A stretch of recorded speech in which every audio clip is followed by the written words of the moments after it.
He laughed. Loud, like it was the funniest joke he'd ever heard. Me, standing there, holding the deed, saying the house was mine. You, he scoffed. You don't even pay the bills. But when the realtor pulled into the driveway the next morning, his smirk disappeared faster than the color in his face. That's when he realized the joke was on him.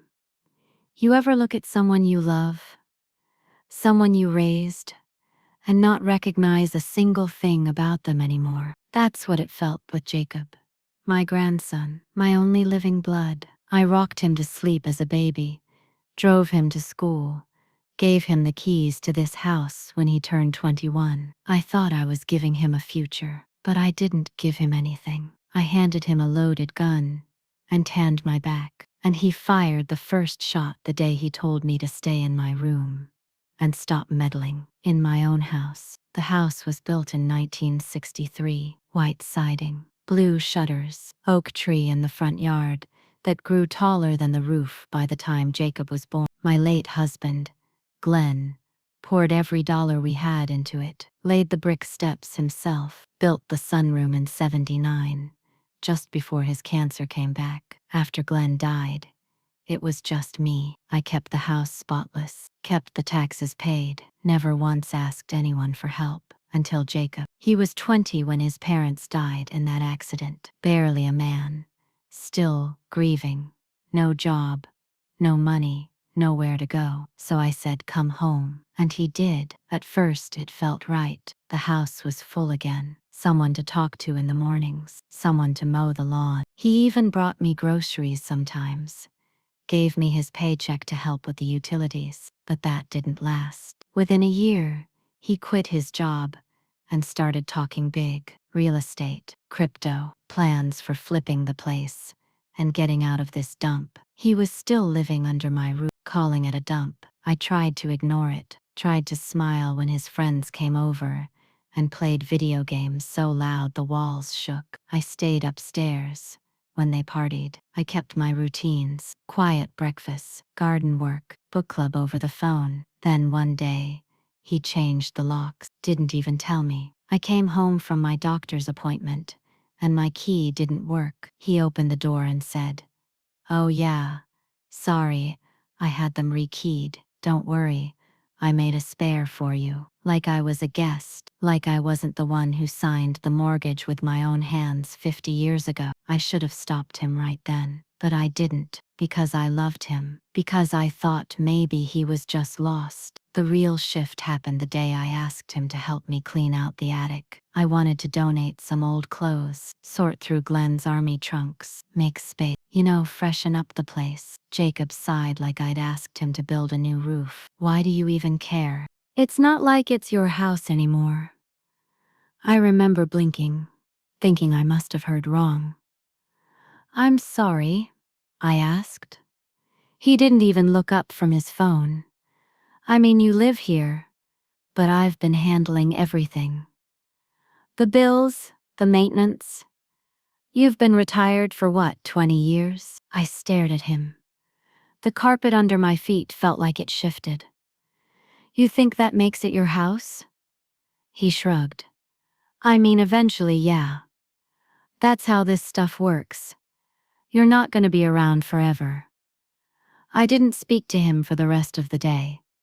That night, I couldn't sleep. I sat in Glenn's old recliner, under the same blanket we used to curl up with on Sunday nights, and I stared at the ceiling until the sun rose. And then I got up, poured myself a cup of coffee, and pulled out the file box from under my bed. It was all still there. The deed, the original mortgage, the title transfer when Glenn passed.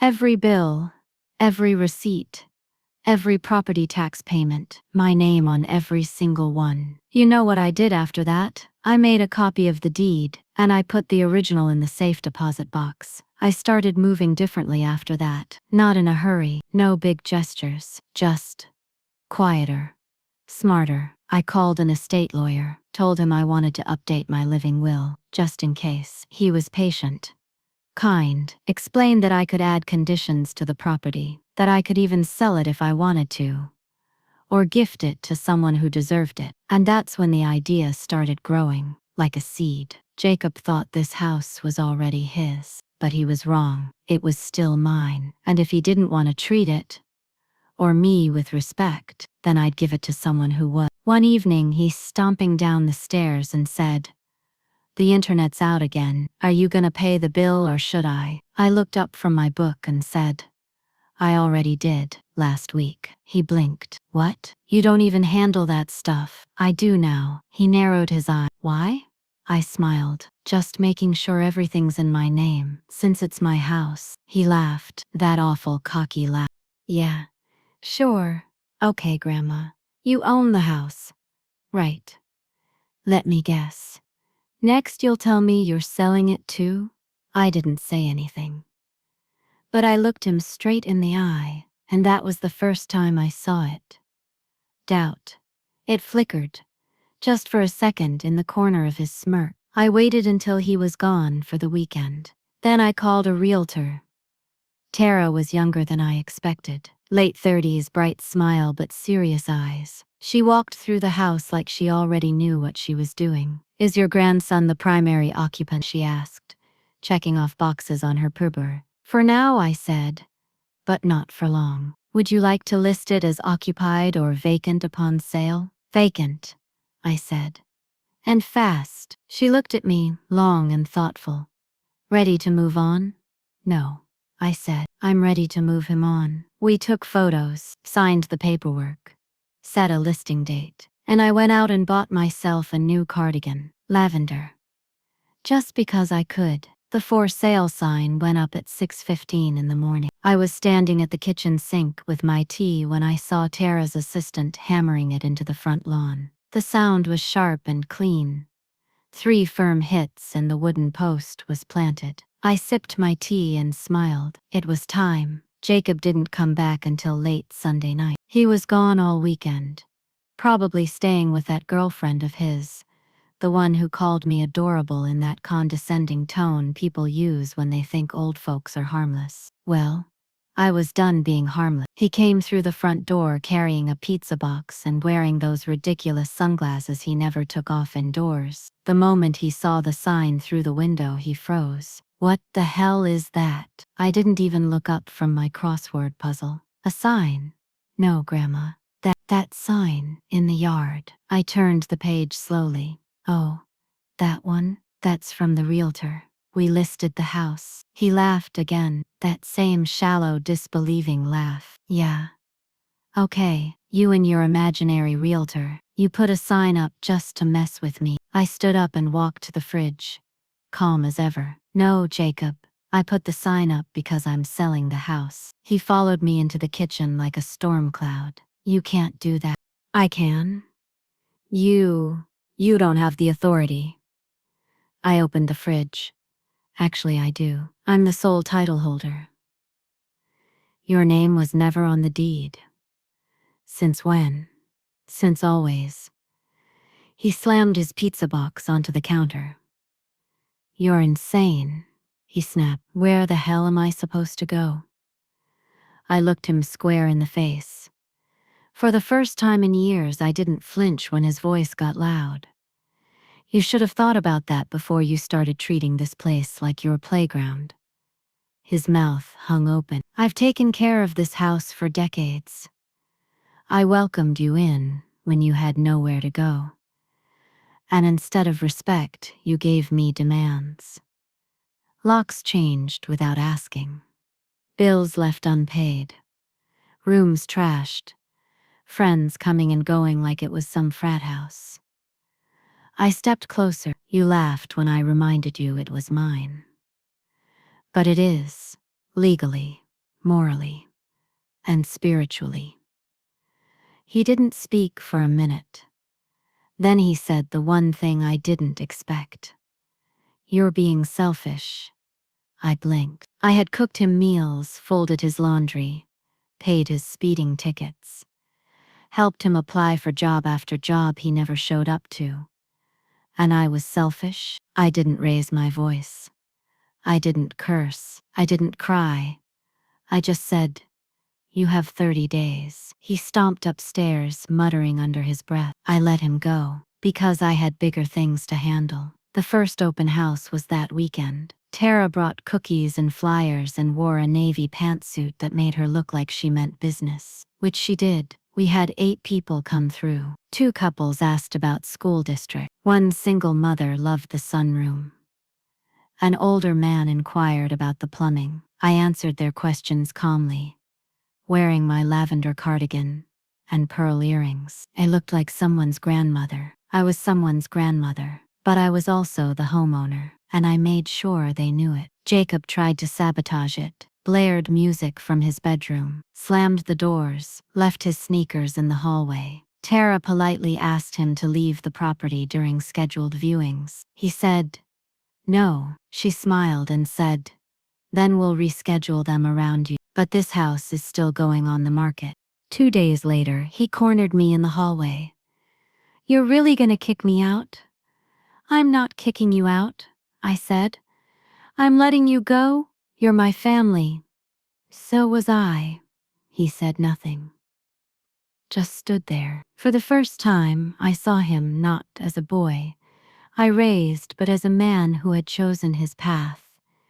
Entitled, disrespectful, and not my responsibility anymore. That week, I met with the estate lawyer again. We finalized my new living trust. I transferred part of the profit from the house, once sold, to go into a fund for the local women's shelter. Glenn would have liked that. I also made sure the buyer would be someone who respected the home. That was my only condition. I had 3 offers. 2 were from out-of-state flippers. The third was from a teacher named Rosa, a single mother with 2 kids. She loved the neighborhood, wanted to plant tomatoes in the back. I chose her. When I told Jacob the sale was pending, he said, "I'll sue you." I told him he could try, but I had every document, every receipt, every signature. I didn't have to yell, I just had to wait. A week before closing, he came downstairs with a suitcase. He didn't look angry anymore, just tired. "I'm moving in with a friend," he mumbled. I nodded. "Okay." He stood there for a moment. "I guess this is what you wanted." "No," I said. "What I wanted was respect. What I'm getting is peace." He left without hugging me, didn't say goodbye, just walked out the door, keys still in his pocket. The realtor handed me the final paperwork that Friday. It was done. The house was sold. I signed my name at the bottom, neat and steady. And for the first time in years, I felt light, not happy, not sad, just free. I walked through the empty rooms that evening, ran my hand across the banister Glenn built, opened the pantry door that used to hold cookies and canned soup, sat in the sunroom, watching the light change as the sun went down. This house had held a lot: love, loss, laughter. And now it would hold something new. I moved into a condo across town, smaller, quieter, all on one level. No stairs. No slamming doors. Just space that was mine. Every picture on the wall was chosen by me. Every blanket folded with care. Every night ended in silence, not arguments. And every once in a while, I walk past the old street. Sometimes I see Rosa out front, watering her tomatoes. She waves, I wave back. The house still stands, not as a memory of what I lost, but of what I reclaimed. He laughed when I said the house was mine. But when the realtor arrived, he finally understood. It always was. I didn't expect to hear from Jacob again. Not so soon. But exactly 1 week after he walked out, I got a knock on my condo door. I was in the middle of watering my African violets. Glenn used to call them the fussy ones, because they only bloomed when I spoke to them sweetly. I set the watering can down, wiped my hands and opened the door. And there he was. Jacob. Looking older than I remembered. Though it had only been 7 days. His eyes were ringed with shadows. His shirt wrinkled, hair unkempt. He wasn't holding flowers, not even a sorry. Just stood there with a crooked half smile and said, Hey, I didn't smile back. You're not gonna invite me in? He asked. I don't think that's a good idea, I said softly. He laughed, but it was different this time. Not the smug, sarcastic laugh I'd come to expect. This one was quieter, emptier. I get it, he muttered, shifting from foot to foot. You're mad. I'm not mad, I said. I'm finally at peace. That one stung. I saw it in his shoulders, the way they drooped. He looked down, then back up. I just wanted to talk, I hesitated. Then I stepped outside and closed the door behind me. We sat on the patio bench, side by side, but worlds apart. He stared at his shoes for a long time. I guess I should have said thank you. I didn't respond. You did a lot for me, he added. Still, I said nothing, because I wasn't interested in half apology. Finally, he sighed and said, I didn't mean for it to get that bad. I thought you'd always be there. I nodded slowly. And you thought that meant you didn't have to try. Silent. He looked around the small garden I'd started. 90 tomato vines. Some herbs. A hanging wind chime. This place suits you, he said quietly. It's mine, I replied. Every corner of it. Yeah, he said, nodding. I'm starting to understand what that means. I'm glad you stopped by, Jacob. But I think we've said everything we need to say. He stood too, but slower. Are we done then? We're not enemies, I said. But we're not what we used to be. He looked down again. You know, I really thought that house was mine. That's because you were never taught to earn anything, I said, sharper than I meant to. He blinked. I softened. You were taught how to take, not how to give. That's my fault too, but I won't make the same mistake again. He left quietly, didn't hug me, didn't slam the gate, just disappeared around the corner. I sat back down on the bench, let the wind move through my hair, and let the silence settle like a soft blanket across my shoulders. A few weeks passed. The condo felt more like home every day. I hung up more photos, cooked smaller meal, got used to the soft ticking of peace. No footsteps upstairs, no yelling through the walls, just the occasional hum of the washing machine and the crinkle of the newspaper in my hands. Then one morning, I got a phone call. It was Tara, my realtor. Hi, hope I'm not bothering you. Not at all, I said, sipping my tea. Well, I have some interesting news. My eyebrows lifted. Go on. It seems your grandson has been calling around trying to stop the sale. I went very still. Tara continued. He contacted the title company, the escrow officer, even the buyers directly, said there's been a mistake, that he's the rightful heir. My jaw clenched.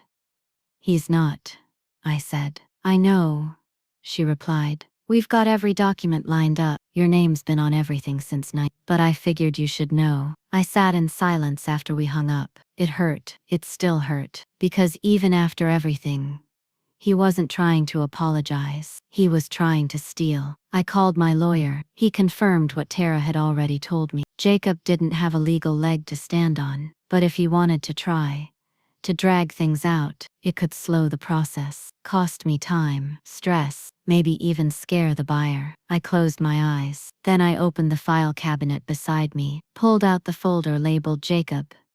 Before and after. Inside were copies of every document. Receipts, emails, texts, even the voicemail he left me one night saying, I don't care if it's yours. I'm taking it anyway. I recorded it. Saved it. Printed the transcript. Call it paranoia. I called it being prepared. We filed a cease and desist letter, sent it to his last known address. Tara reconfirmed the sale with Rosa, the buyer. She didn't flinch. Said she understood difficult families. That's when I knew I'd chosen the right person.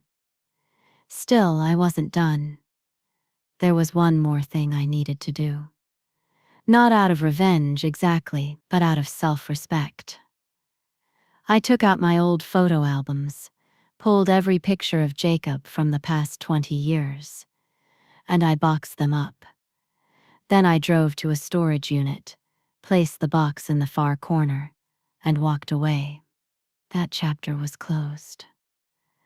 I started volunteering at the library, 2 days a week, shelving books and reading to kids. One of the little boys called me Miss G and gave me a sticky paper heart that said, "You are magic." I stuck it on my fridge. That same afternoon, Rosa sent me a photo.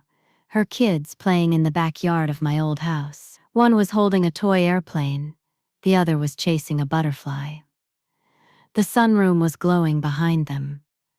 The caption said, "We're home. Thank you." I cried.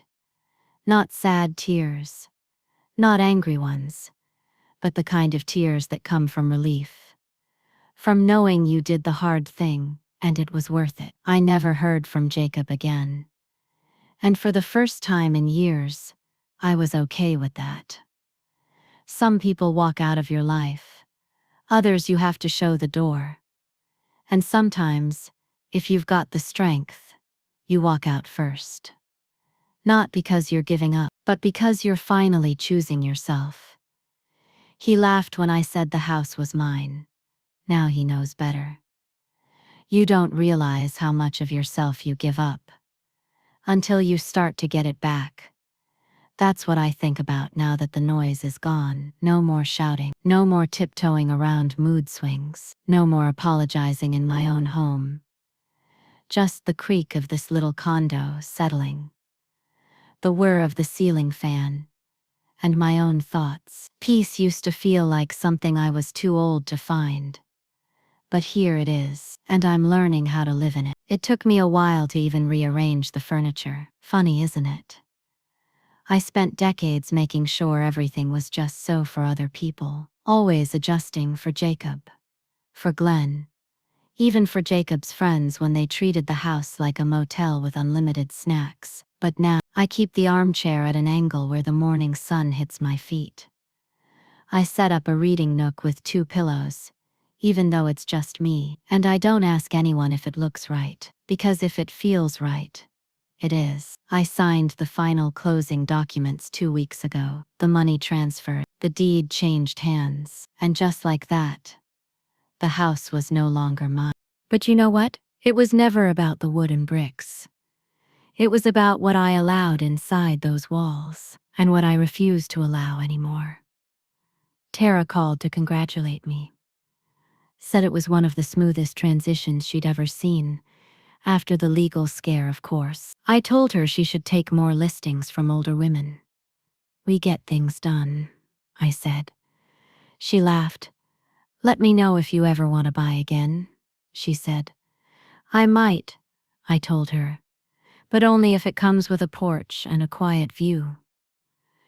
I still get mail for Jacob sometimes. He never bothered to change his address on things. A magazine about fitness came in his name last week. I tossed it in the recycling bin without a second thought. I used to save them, put them on his bed, keep the illusion that he was just figuring things out. But I don't do illusions anymore. Truth sits better in my bones these days. I got a thank you card in the mail from Rosa, the buyer. It was handwritten in neat cursive. Inside, she included a photo of her and her kids planting marigolds in the front flower beds. She wrote, "I hope you know how loved this home already is. My daughter calls the sunroom her dream corner. We named the oak tree out front Glenn. We hope that's okay." I cried. Not because it hurt, because it healed. I've started a new tradition. Every Sunday morning I take the bus across town and walk past my old street. I don't stop at the house. I don't peek through windows or loiter at the curb. I just walk by, breathe in the familiar air, and smile when I see the curtains in the sunroom drawn open, or the porch swept clean. Sometimes Rosa is on the porch, drinking coffee. She waves. I wave back. We never say much, but that wave says everything. It says, "This place is safe now." One afternoon I brought a little gift for them, a bird feeder shaped like a sunflower. I didn't ring the bell, just left it on the porch, with a note from one homemaker to another. For the blue jays, they always came back in spring. That weekend the feeder was hanging from the oak tree, and sure enough, A pair of jays came. I watched from across the street, felt my heart stretch and soften. I've also started reconnecting with people I let drift away. You'd be surprised how easy it is to become isolated, even surrounded by family. A neighbor from my church, Darlene, invited me to her book club. I hadn't seen her in years. I always said no before, because Jacob needed the car or the noise at home gave me migraines. But this time I said yes. We met at the library, 10 women, some older than me, some younger. We didn't talk about deep philosophy or highbrow literature. We talked about characters we loved, characters we hated, and stories that made us feel seen. At the end, we all went to the cafe across the street. I had the best lemon scone I've tasted in years. I told them about the house, the sale, the grandson. They listened without judgment. One woman, Lorraine, about 82 with the brightest red lipstick I've ever seen, said, "You didn't lose anything, you reclaimed it." And I believed her. The next week I got a letter in the mail from Jacob, no return address. Just my name and sloppy handwriting. Inside was a single sheet of notebook paper. It said, "I'm sorry. I don't know what else to say. I was stupid. I took you for granted. I thought you'd always clean up after me. I was wrong.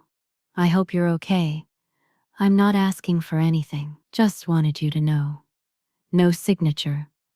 No date. Just those words. I folded it carefully and put it in the drawer beside my bed. Not because I forgive him. Not yet. But because it meant something that he finally said it. He didn't show up with excuses. Didn't shout. Didn't laugh. Just said the thing I needed to hear years ago. That's a start. I don't plan to write back. At least not now. Because forgiveness isn't a gift you hand out like candy. It's a door. And I'll open it when I'm ready. Not a minute before. I've learned that loving someone doesn't mean letting them harm you. And boundaries don't mean bitterness. They mean survival. I can love Jacob from a distance, but this time, I'll love myself up close. Every day. Every quiet moment. Every cup of tea in my sunlit chair. He laughed when I said the house was mine. Now he knows. And now I know. I was always more than a deed and a roof and a last resort. I am a whole story, and I'm not done writing it. Healing doesn't come all at once. It creeps in quietly.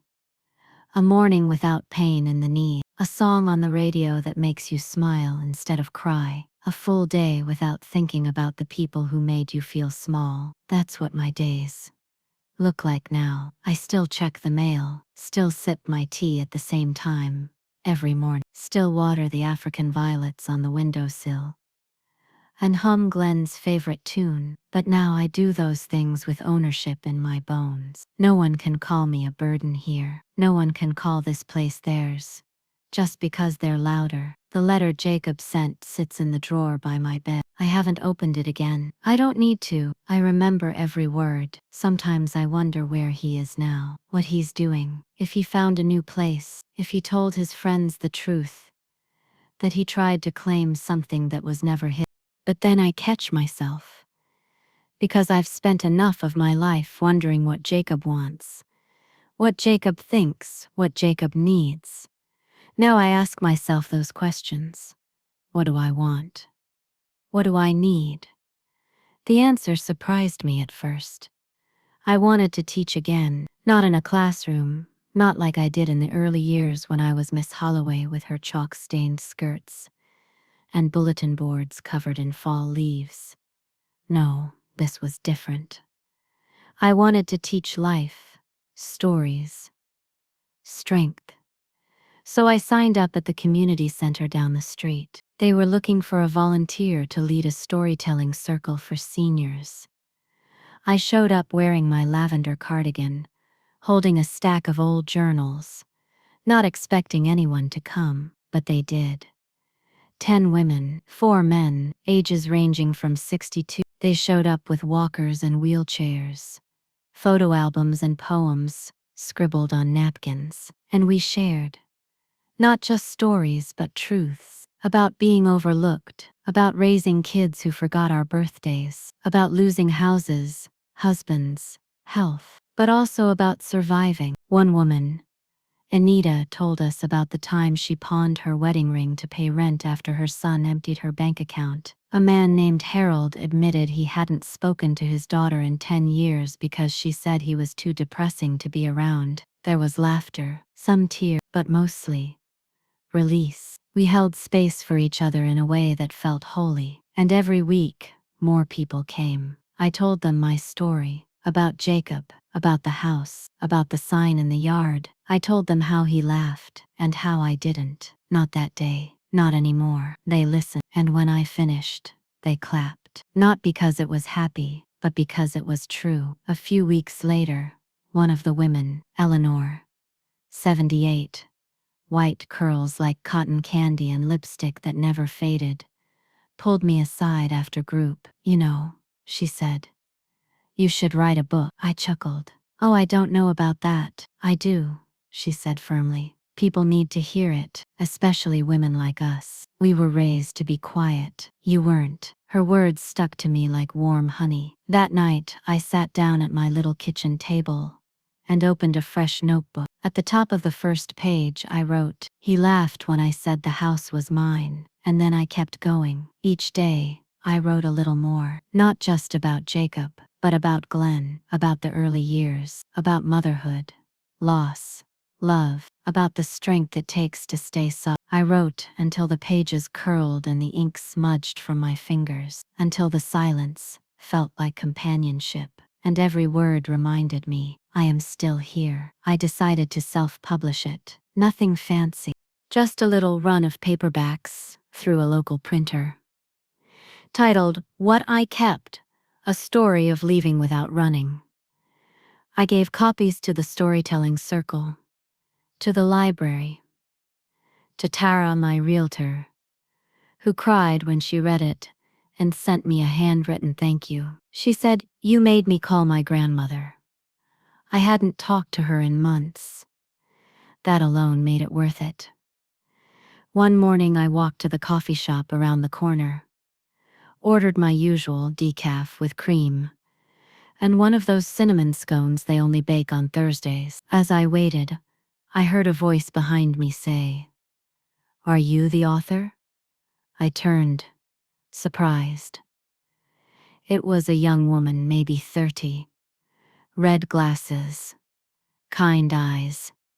I read your book, she said. My mom gave it to me. I cried. Twice. I smiled. We sat together. She told me about her own struggles. A partner who didn't listen. A job that drained her. Dreams she'd buried under responsibility. I listened, and when we finished our drinks, I hugged her. Not because I was trying to fix anything, just because sometimes being heard is the beginning of healing. My world is smaller now, but deeper. Every inch of this condo is mine. My porch, my plants, my peace. There's no one to tiptoe around. No one rolling their eyes. No one throwing my past in my face like an old newspaper. Just me, and a quiet kind of freedom. One day, I got a call from the shelter I donated to. They invited me to speak at an event. Women over 60 who had left unsafe living situations. I wore my pearls, read a passage from the book, and when I finished, the room stood. I didn't know what to do with that kind of applause. I'd spent so long being invisible, but not anymore. Now, stood. I still don't know where Jacob is. Maybe he's found a job. Maybe he's still blaming everyone else. Or maybe, just maybe, he's learning. I don't hope for revenge anymore. I hope for growth. But either way, I've let go. Because this story isn't about him, it's about me. He laughed when I said the house was mine. He's not laughing now, and I'm not crying either. When I was younger, I thought legacy meant having your name on something, a donation plaque, a street sign, a family business passed down. But now I know better. Legacy isn't what you give to others, it's what you reclaim for yourself. The older I get, the more I understand that some of the most important things I've built can't be touched. They live in memory, in boundary, in silence, well earned, and in the quiet confidence of knowing I didn't let anyone take away what was mine. It's been 5 months since the house sold. Rosa sent me another photo last week. Her kids decorated the oak tree in the front yard with paper leaves. Each one said something they were thankful for. One said, "Our new home." Another said, "Sunroom." A third said, "Nana's porch." I smiled when I saw that. They didn't even know me, but somehow the house still held warmth. That's all I ever wanted it to be. A safe place. A real home. And now it is again. Meanwhile, my own days have taken a beautiful rhythm. Mondays and Wednesdays, I go to the community center. Tuesdays, I write. Fridays, I meet with Darlene for coffee and split a muffin we pretend is calorie-free. And on Sundays, I volunteer at the library. Kids come in with big eyes and loud questions, and I greet each one with a smile. There's a little girl named Ellie who likes to sit next to me while she colors. She never says much, just hums. Reminds me of myself at that age. Quiet, observant, already carrying more than she should have. One afternoon, Ellie's mother pulled me aside. "She talks about you at home," she said. "She said you're the nice lady who teaches her how to listen to her heart." I didn't know what to say. I just nodded. Because what do you say to something like that? Maybe I didn't raise a perfect child. Maybe Jacob still doesn't understand what he lost. But here I was, planting something kind in someone else's life. And that mattered. More than he ever knew. The storytelling circle I started now has 20 members. We've moved to a bigger room. Eleanor brings snacks. Harold writes poems and reads them in a voice that quivers but never breaks. And me, I bring prompts, blank pages, and a heart wide open. Last week we wrote letters we never intended to send. Mine was to Glenn. I wrote, "I miss you, but I've finally learned how to protect myself, the way you always wanted to. The house is gone, but the dignity, that's back. I think you'd be proud. Love always." I folded it and put it in my purse. That night, I burned it in the little fireplace in the condo, watched the smoke rise, whispered, "Thank you." I got a call 2 days later from a local reporter. Apparently, someone in the storytelling circle shared my book with the senior columnist at the newspaper. She asked if she could interview me. "People need to hear how you stood up for yourself," she said, "especially women your age." So I said yes. We met at a bakery. She brought a notebook. I brought a smile and wore my mother's brooch. We talked for over an hour. I told her about the house. The way Jacob laughed. The way I didn't. About the for sale sign. About the porch I sit on now.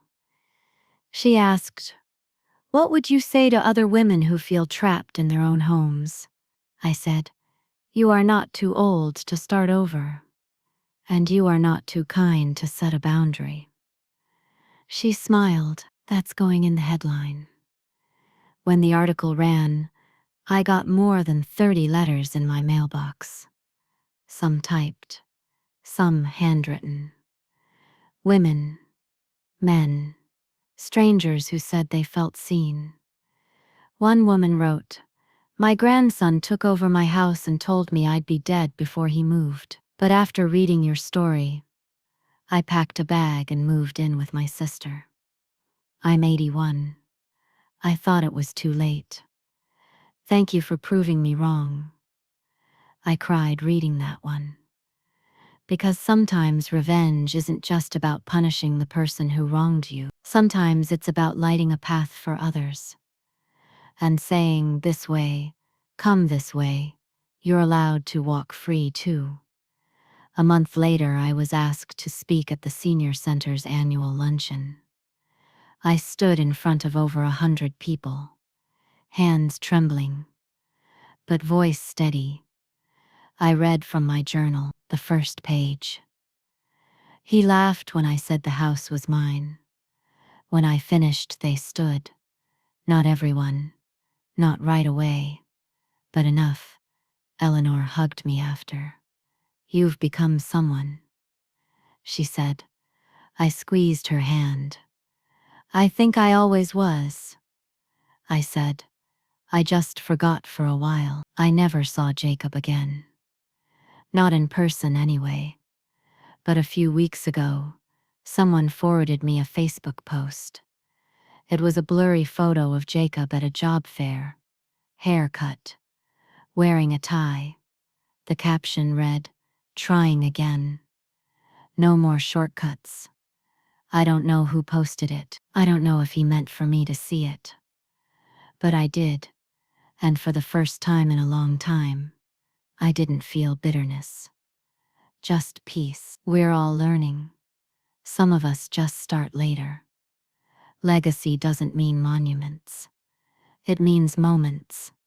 It means saying no and meaning it. It means letting go without falling apart. And most of all, it means choosing your life, even at 75, especially at 75. He laughed when I said the house was mine, but I held the keys, and I gave the laugh back. Not with cruelty, but with grace. I used to think the hardest part was leaving, but I was wrong. The hardest part was staying gone. Because even after the deed was signed, the furniture sold, and my last box unpacked in this condo, there was still a thread tying me to that house. To Jacob, to the part of me that still hoped he'd show up at my door and say, I finally get it. But he never did. And somewhere along the way, I stopped needing him to. My days now move like steady water. Quiet, gentle, purposeful. I take my morning walks with a thermos of tea in one hand, and my neighbor's golden retriever on the leash in the other. She's called Daisy, and she walks a little like me, slower than she used to, but proud just the same. Sometimes we pass my old street. I still glance toward the house, not because I miss it, but because I want to remember how far I've come. It doesn't hurt anymore. It just belongs to someone else. Like a story I once read, like a chapter I lived, but don't need to repeat. Rose and I see each other from time to time. She'll wave from the front porch, mug in hand, kids tumbling around her legs like puppies. She invited me over last week for lemonade. I sat in the kitchen that used to be mine and felt nothing but peace. The cabinets were painted a cheerful yellow, new curtains on the window, children's art taped to the fridge. I smiled and said, You've made it your own. She looked at me a little misty and said, Thanks to you. I patted her hand. Just promise me you won't let anyone else take it from you. She nodded. That night back in my condo, I lit a candle and sat on the couch. The house felt full, not of people, but of meaning, of the life I'd built on my own terms. I looked around and thought of everything I'd done since I walked away from Jacob's cruelty, since he laughed in my face, since I refused to disappear quietly. And then I smiled, because I didn't just leave that house. I reclaimed myself. A few days later I got a letter in the mail. No return address again. I knew who it was from the moment I saw the handwriting. Jacob. I stood by the window for a long time, holding the envelope, unsure whether I even wanted to open it. But I did. Inside was a single sheet of paper. folded in thirds, just like before, but this time the handwriting was more careful. He wrote, "I won't ask for anything, not forgiveness, not space, not even a second chance. I just want you to know I'm trying. I have a job. I'm living with a friend while I get back on my feet. I think about what you said, about taking instead of earning. I never saw it that way before. Now I do. Thank you for everything you gave me, even when I didn't deserve it. I'm proud of you. I hope one day you'll be proud of me. Jacob." I set the letter down and exhaled. Not relief, not grief, just truth. He wasn't healed, but he was healing, and so was I. That was enough. A week later, I stood in front of the group at the storytelling circle for the last meeting of the season. We went around, sharing what we'd learned. Some said they finally let go of past regrets. Others said they started calling family again. But when it was my turn, I said something simple. I've learned that being kind doesn't mean staying silent, and loving someone doesn't mean letting them hurt you. Everyone was quiet, and then Harold with his shaky hands clapped. Slow, deliberate, and everyone joined in, not for the drama, not for the story, but for the truth of it. Later that evening, I opened a new journal, clean, cream pages, no title yet, just me, and the beginning of another chapter. I don't know what I'll write next. Maybe more about Jacob, maybe more about the little joys, Daisy's wagging tail, the church bake sale, the way the sunlight hits my porch every morning just right. Because I've learned that victory isn't always loud. Sometimes it's a whisper, a cup of tea in silence, a nap on your own couch, with your name on the lease, and no one telling you to move over. I've even started writing small essays for the local paper. They titled my column "Still Standing." I didn't pick that name, but I smiled when I saw it, because that's exactly what I am. Still standing, still writing, still here. People ask me if I miss having a big house. I say, no, I miss the person I thought I had to be inside it, the one who kept her voice soft to avoid arguments, who cleaned up messes she didn't make, who walked on eggshells because love she thought was earned through tolerance. But she's gone now, and I don't miss her. The woman who lives in this condo, she's steady, she's calm. She knows that forgiveness isn't a gift for others. It's a piece you claim for yourself. And she knows one more thing. He laughed when I said the house was mine, but I walked away with more than a deed. I walked away with myself. And that's something no one can ever take again.